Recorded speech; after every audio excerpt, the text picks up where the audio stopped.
ఏరా బిత్తిరి సత్తిగా, యెహోవా ఏం చెప్తున్నాడు ఇక్కడ?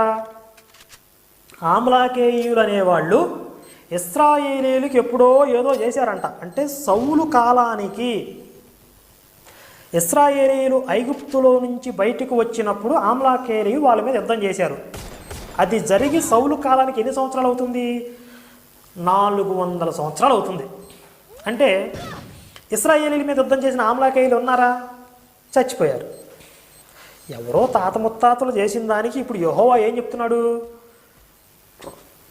నీ వెళ్ళి ఆమ్లాకేయులు పురుషులనేమి, స్త్రీలనేమి, బాలులనేమి, పసిపిల్లలనేమి ఎవరిని వదలకుండా అందరినీ చంపే, పసిపిల్లలనేమి అని ప్రత్యేకంగా మెన్షన్ చేశాడు.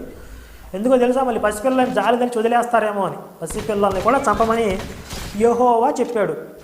పోనీ వాళ్ళు చేసిన నేరం ఏమైనా ఉందా అంటే ఎవరో వాళ్ళ తాత ముత్తాతలకి వీళ్ళ